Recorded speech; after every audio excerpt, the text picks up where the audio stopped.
Hello friend, welcome back to my channel real life with Chetna में आपका बहुत बहुत स्वागत है। आई होप सब अच्छे होंगे, स्वस्थ होंगे और मेरी वीडियो में लगातार बने हुए होंगे। ऐसे ही मेरी वीडियो को प्यार और सपोर्ट बनाए रखिए और मेरे चैनल पर अगर नए हैं तो सब्सक्राइब कर जरूर जाइए। आज हम इस वीडियो में बताएंगे भविष्य के लिए पैसे बचाने के नए तरीके और सरल तरीके, किस तरह से आप पैसे बचा सकते हैं। चलिए, भविष्य के लिए पैसे बचाने के नए नए तरीके मैं इस वीडियो में बताऊंगी और आप उसको अपनाएंगे तो आप पैसे जरूर बचा पाएंगे और अपनी जरूरतों को पूरा कर पाएंगे। चलिए शुरू कर लेते हैं वीडियो को।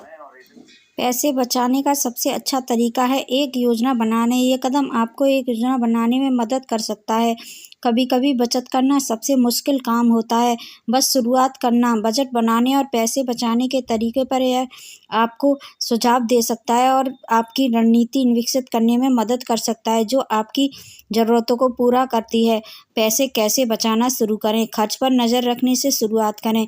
पैसे बचाने की शुरुआत करने का पहला कदम यह पता लगाना है कि आप कितना खर्च करते हैं। अपनी सभी खर्चों पर नज़र रखें, यानी कि आप जो भी फालतू खर्चा करते हैं उस पर ज़रूर नज़र रखें और एक रणनीति और एक योजना ज़रूर बनाएं।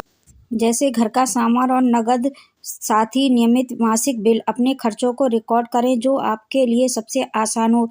एक साधारण स्प्रेडशीट, मुफ्त ऑनलाइन खर्च कर या ऐप, या फिर पेंसिल और कागज़। एक बार जब आपके पास अपना डेटा हो जाए तो संख्याओं को श्रेणियों के अनुसार व्यवस्थित करें, जैसे कि गैस, किराने का सामान और बजट, और प्रत्येक राशि का योग करें। अपने क्रेडिट कार्ड और बैंक स्टेटमेंट का उपयोग करके सुनिश्चित करें कि आपने सब कुछ शामिल किया है या नहीं, आपने कुछ छोड़ तो नहीं दिया है। और बजट बनाएंगे तो आप जो भी फालतू का खर्चा करेंगे वो अवॉइड करें खर्च करना, और जो भी ज़रूरत का सामान है उसको घर में लाएं तो आप आसानी से बचत कर पाएंगे। बजट में बचत को कैसे शामिल करें? बचत को मासिक खर्च बनाएं। अब जब आप जानते हैं कि आप एक महीने में कितना खर्च करते हैं तो आप बजट बनाना शुरू कर सकते हैं। आपके बजट में यह दिखना चाहिए कि आपकी आय की अपेक्षा आपके खर्च क्या हैं, ताकि आप अपने खर्च की योजना बना सकें और अधिक खर्च को सीमित कर सकें। उन खर्चों को ध्यान से रखना सुनिश्चित करें जो नियमित रूप से होते हैं लेकिन हर महीने नहीं, जैसे कि कार का रखाव। अपने बजट में बचत श्रेणी शामिल करें और उस राशि को बचाने का लक्ष्य रखें जो आपको सहज लगे, अतः अपनी बचत राशि को अपनी आय के 20% अंत तक बढ़ाने की योजना बनाएं। तंग बजट में कैसे बचा सकते हैं पैसे? अपनी इच्छाओं पर बचत करें। अगर आप अपनी इच्छा के अनुसार बचत नहीं कर पा रहे हैं तो शायद यह समय खर्चों में कटौती करने का है। आप यह देखकर अंदाज़ा लगा सकते हैं कि आपको कहाँ कटौती करनी है, क्योंकि आपका खर्च दूसरों के खर्च से कितना अलग है। सबसे पहले गैर ज़रूरी चीज़ों की पहचान करें, जैसे कि मनोरंजन और बाहर खाना, जिन पर आप कम खर्च कर सकते हैं। फिर अपने तय मासिक खर्चों को कम करने के तरीके खोजें, जैसे कि आपकी कार बीमा या सेल फोन प्लान। हर दिन पैसे बचाने के अन्य तरीके हो सकते हैं। निःशुल्क गतिविधियों की खोज करें। निःशुल्क या कम लागत वाला मनोरंजन पाने के लिए सामुदायिक कार्यक्रम जैसे सूची जैसे संसाधनों का उपयोग करें। आवर्ती शुल्क की समीक्षा करें। उन सदस्यताओं को रद्द करें जिनका आप उपयोग नहीं करते हैं, खासकर यदि वे स्वचालित रूप से नवीनीकृत हो जाती हैं। अपना भोजन पकाएं। अपना अधिकांश भोजन घर पर ही खाने की योजना बनाएं तथा जिस रात आप स्वयं को कुछ उपहार देना चाहें उसके लिए स्थानीय रेस्टोरेंट में जाकर सौदा करना नहीं चाहिए और आपको बाहर जाकर खाना नहीं खाना चाहिए, कम से कम करना चाहिए। अब ज़्यादातर हो तो आप घर पर ही खाना बनाएं और खाएं और अपने घर वालों को भी खिलाएं। बाहर जाकर खाना खाने से बहुत ही महंगा पड़ता है, इसलिए आप उससे कम पैसों में आप घर पर खाना बना सकते हैं। खरीदने से पहले प्रतीक्षा करें। जब आप किसी गैर जरूरी चीज़ों को खरीदने के लिए ललचाएं तो कुछ दिन इंतज़ार करें। आपको शायद एहसास हो जाएगा कि आपको ये चीज़ें ज़्यादा ज़रूरी नहीं थी, इसलिए आप थोड़ा सा टाइम लें और सोचें और समझें। उसके बाद ही जो भी सामान खरीद रहे हैं आप देख लीजिए आपको बिल्कुल रिक्वायरमेंट है अभी या नहीं है, आप रुक सकते हैं या नहीं रुक सकते हैं। बचत लक्ष्य निर्धारित करने चाहिए।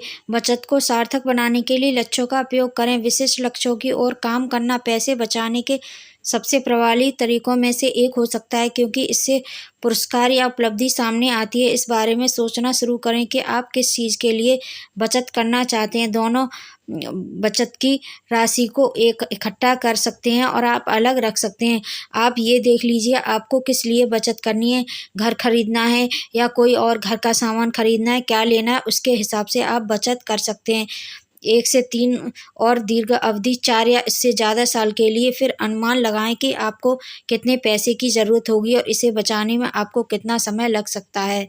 कैसे तय करें कि कौन से बचत लक्ष्य सबसे महत्वपूर्ण हैं? अपनी बचत को कैसे आवंटित या जानें? इस बारे में स्पष्ट विचार प्राप्त करने के लिए अपने बचत लक्ष्यों को प्राथमिकता देना सीखें।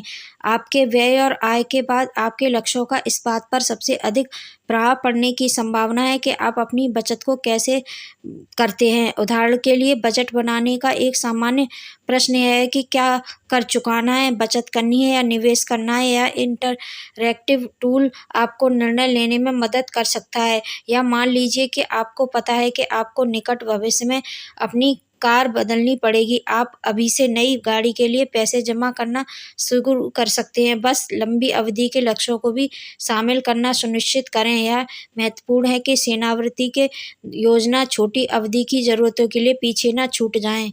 पैसे बचाकर उसे कैसे बढ़ाएँ? अपनी बचत को काम में लाएँ। अल्पकालिक और दीर्घकालिक लक्ष्यों के लिए कई बचत और निवेश खाते उपयुक्त हैं और आपको सिर्फ एक ही चुनना ज़रूरी नहीं है। सभी विकल्पों को ध्यान में देखें और न्यूनतम शेष राशि, शुल्क, ब्याज दरें, जोखिम और आपको कितनी जल्दी पैसे की ज़रूरत होगी, इस पर विचार करें। यह जानकारी आपको अपने लक्ष्यों के लिए सबसे अच्छा तरीका चुनने में मदद कर सकती है और आप अपने पैसे बचा सकते हैं।